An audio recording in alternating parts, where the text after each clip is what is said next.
La filosofía práctica de los estoicos. Epístolas morales a Lucilio explicadas con el método Aztlán. Cuando solemos pensar en la filosofía, en la palabra filosofía, nos la imaginamos como algo meramente teórico. Esa es quizás la primera asociación mecánica que tenemos con la palabra.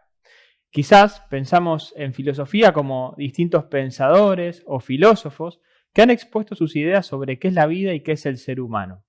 Sin embargo, en este video vamos a ver que la filosofía, además de su aspecto teórico, es algo profundamente práctico y que podemos encontrar en ella muchísimas claves para tener una vida más plena y llena de sentido. Nos adentraremos en este tema de ver cómo la filosofía es algo práctico de la mano de la filosofía estoica y veremos algunos temas como por ejemplo cómo ser dueño de nosotros mismos, cómo lograr estabilidad y coherencia interior. Si te interesan estos temas, quédate con nosotros. Bienvenidos a nuestro canal Aztlán Nueva Era. Ya comenzamos.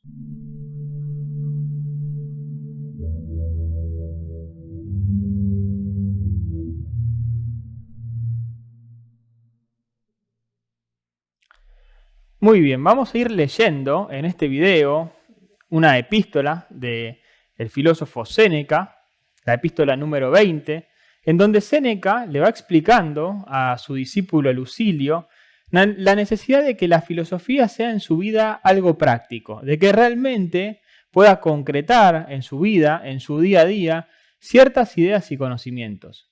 Y a medida que vamos a ir leyendo esta carta de aquí, de este libro, vamos a ir explicándola y complementándola y ampliándola con el método que enseñamos en nuestra escuela, que es la Escuela Aztlán, una escuela de psicología y filosofía con más de 60 años de experiencia enseñando.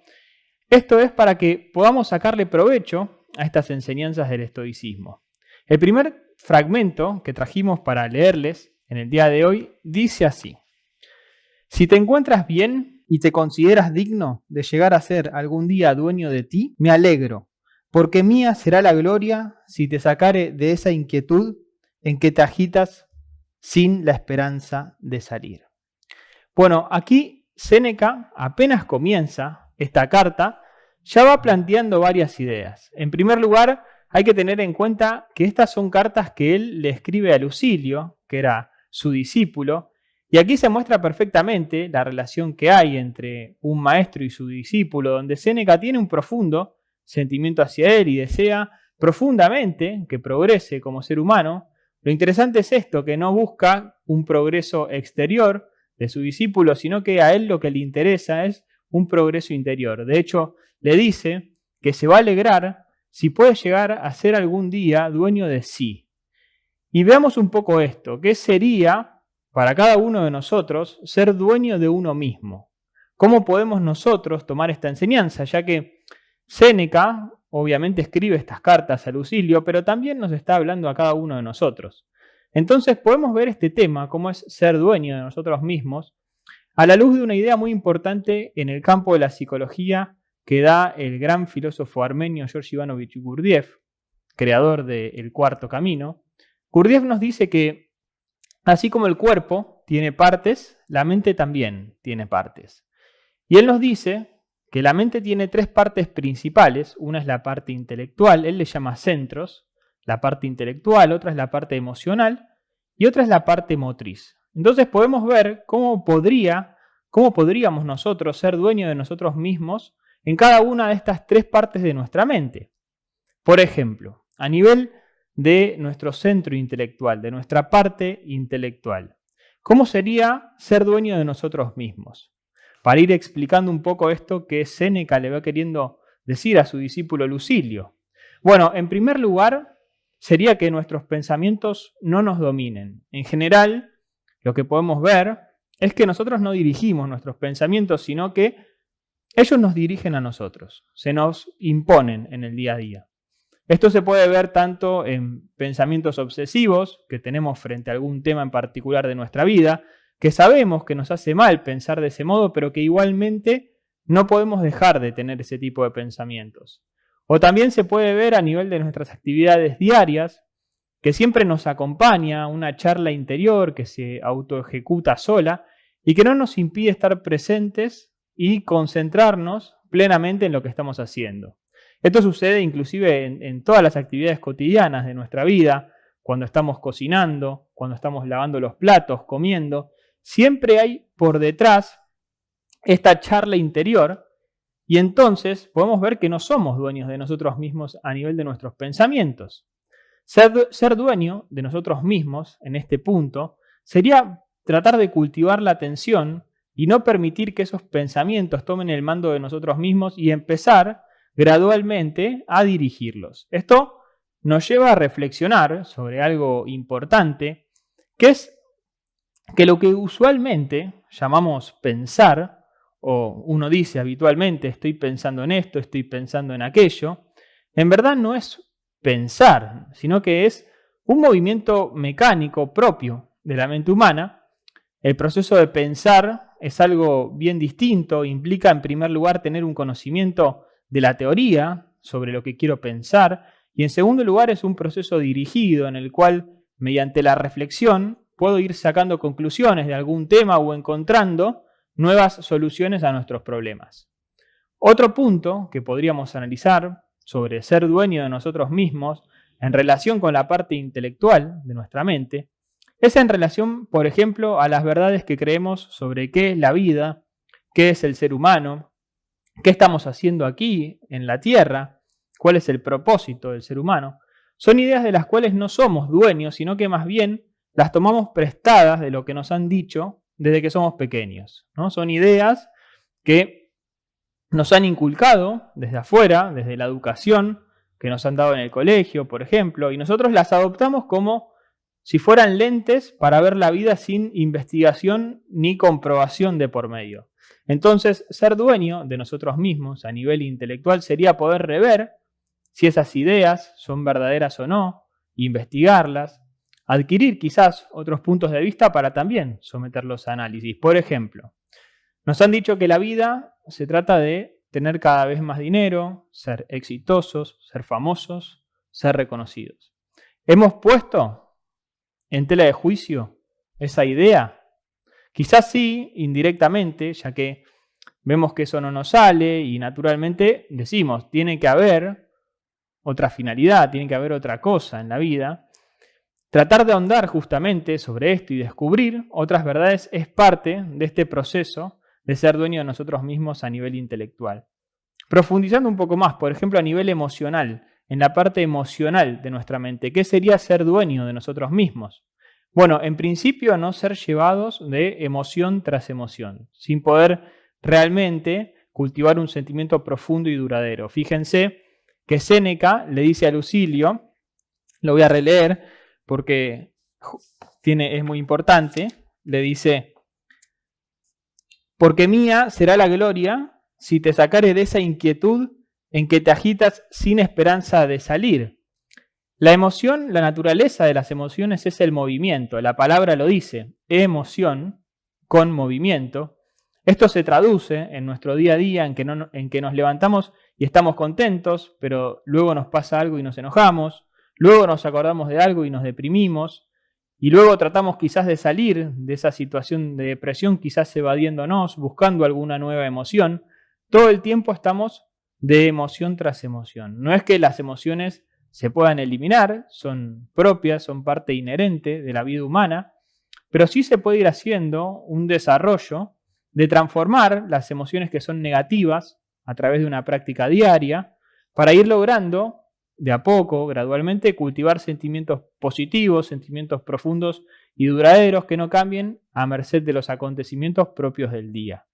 A través de este desarrollo emocional podemos justamente nosotros ir logrando ser dueños de nosotros mismos. Luego, a nivel motriz, la última parte de la mente que habla Gurdjieff, esta es la parte de nuestra mente que rige todos los movimientos corporales del cuerpo y las sensaciones físicas. ¿Cómo sería ser dueño de nosotros mismos a nivel de nuestro centro motriz? Bueno, una de las formas es poniéndonos rutinas saludables que nos permitan tener una buena alimentación, por ejemplo. Eso nos va a ayudar a no comer de cualquier manera en el día, en base a antojos momentáneos, sino más bien a tener una dieta ordenada basada en alimentos que ya sabemos que nos hacen bien. De lo contrario, si nos vamos guiando por estos antojos momentáneos, terminamos comiendo cosas que nos gustan quizás, pero que nos hacen mal.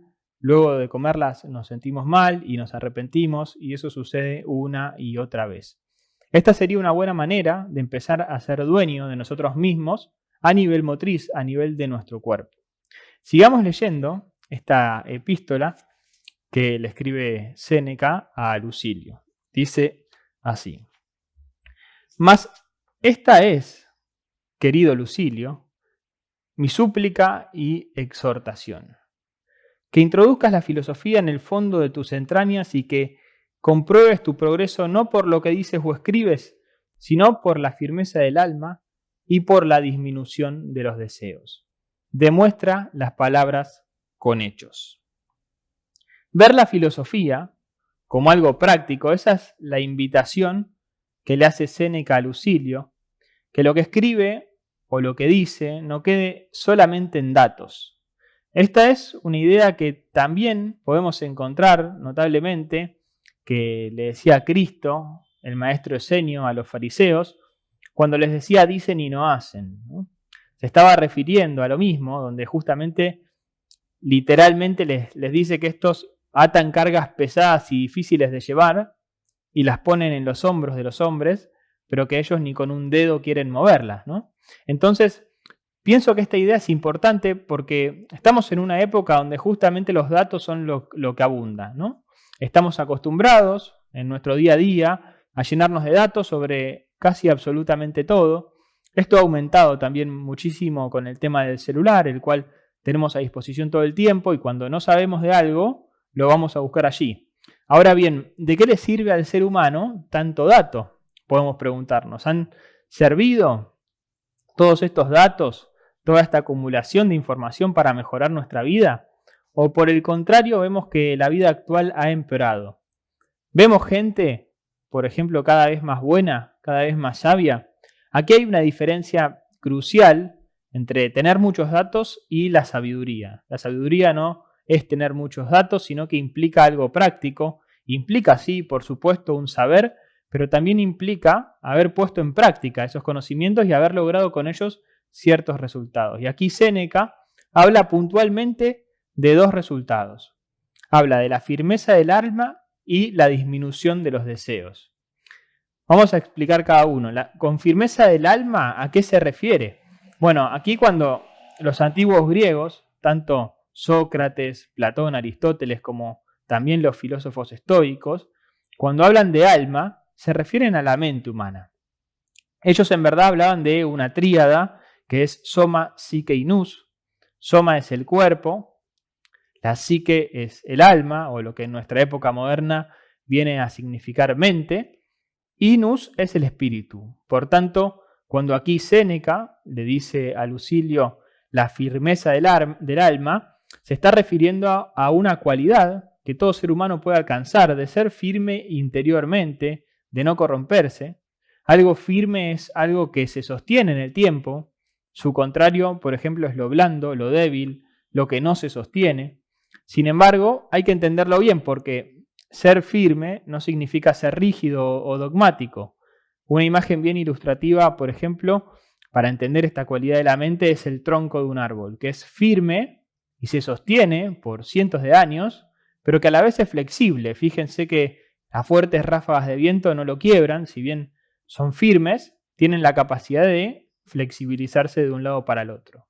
Entonces, esta capacidad de mantenerse en el tiempo, de ser firme interiormente, es el primer objetivo que le plantea Séneca a Lucilio y por tanto también a nosotros.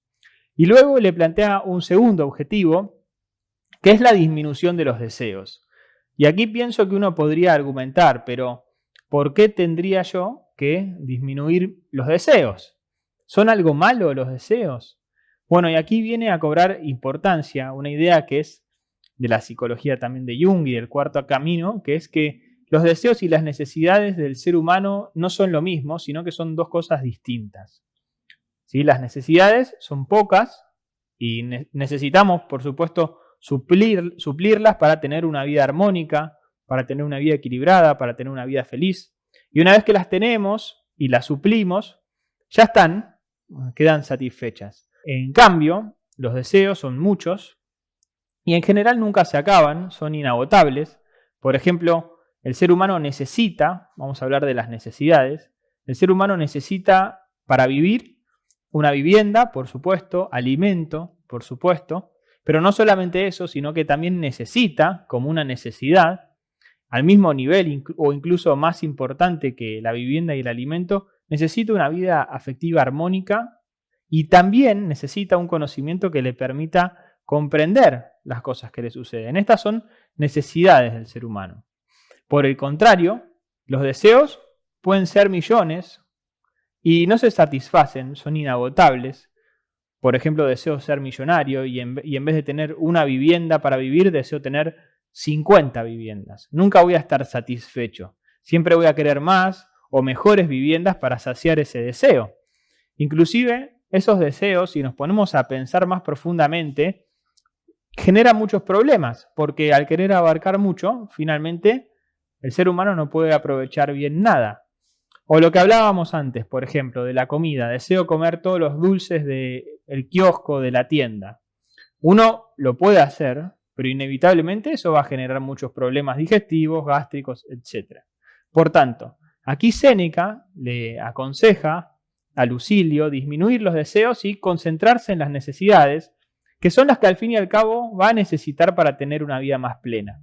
Y continúa Séneca explicando. Uno es el propósito de los declamadores que tratan de ganar el asentimiento de la concurrencia. Otro, el de los charlatanes, que recrean los oídos de jóvenes y desocupados por unas disertaciones variadas y afluentes. La filosofía, en cambio, enseña a obrar, no a decir, y exige que cada cual viva conforme la ley que se impuso. Que la vida no esté en desacuerdo con las palabras, ni ella consigo misma, que sea única la impronta de todos los actos. Este es el cometido más importante de la sabiduría y su indicio. Que las obras concuerden con las palabras. Que el sabio sea en todas partes coherente e igual a sí mismo. Séneca diferencia tres tipos de seres humanos. Los que buscan parecer veraces por la cantidad de gente que los sigue. Los charlatanes, que la palabra sola los dice, son los que hablan mucho y sin sustancia. Y una tercer clase de seres humanos, que son los que siguen la filosofía. Y como hablamos al principio, aquí se refiere a la filosofía como algo práctico. Él lo describe como que cada cual viva conforme a la ley que se impuso. Bueno, ¿qué es la ley? Un conocimiento, ¿no? Se trata de buscar un conocimiento que en principio podamos comprobar que sea claro, que sus proposiciones no sean dañinas, sino todo lo contrario, que beneficien tanto a uno como a los demás. Y una vez que uno puede aprender un conocimiento, ponerlo en práctica. Los alquimistas justamente decían que había que leer los libros y luego quemarlos y hacer la obra. Entonces, por último, él cierra esta parte de la epístola remarcando la necesidad de ser coherente, de aplicar estos conocimientos y ser coherente. Y la coherencia es una gran virtud del ser humano y se basa en un equilibrio entre todas las partes de nuestra mente, de las que hablábamos, la parte intelectual, la parte emocional y la parte motriz. Muchas veces sucede que no somos coherentes porque a nivel intelectual pensamos una cosa, luego a nivel emocional sentimos una distinta y a nivel motriz hacemos una tercera, quizás. Hay contradicciones en nosotros mismos y ser coherente sería poder pensar, sentir y actuar en la misma dirección.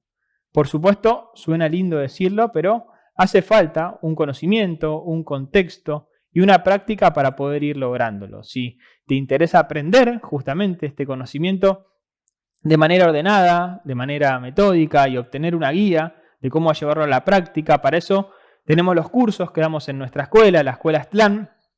Estos videos son en parte para presentar los conocimientos que damos. A continuación te vamos a dejar la invitación a nuestro próximo curso. Son cursos donde enseñamos la psicoterapia de Jung y del cuarto camino de Gurdjieff y otros conocimientos también provenientes de grandes filósofos y sabios de la humanidad integrados en lo que nosotros llamamos el método Aztlán. Les dejamos la invitación y abajo en la descripción del video podrán encontrar toda la información para poder inscribirse. Hasta aquí llegamos con el video de hoy por el tiempo. Nos despedimos. Hasta la próxima. Chao.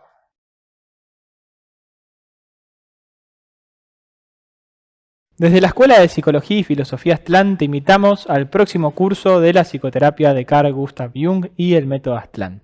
En este curso iremos profundizando en todo el método del gran psicólogo suizo Carl Gustav Jung, iremos enseñando en orden y paso por paso todas sus ideas y dando una guía de cómo aplicar sus principios en nuestra vida cotidiana. La psicología de Jung te permite liberarte de los estados negativos de la mente, los pensamientos, las emociones y los impulsos destructivos. Tener más claridad para encarar los problemas y dificultades en nuestra vida. Descubrir qué temas fijos impiden la propia felicidad. Lograr mayor seguridad y superar las barreras y los miedos. Y aprender a ser uno mismo y lograr un cambio profundo en nuestra vida. Si quieres saber de la próxima fecha que estamos dando, puedes ver la información aquí abajo del video. Allí encontrarás todos los datos para poder inscribirte. Te esperamos.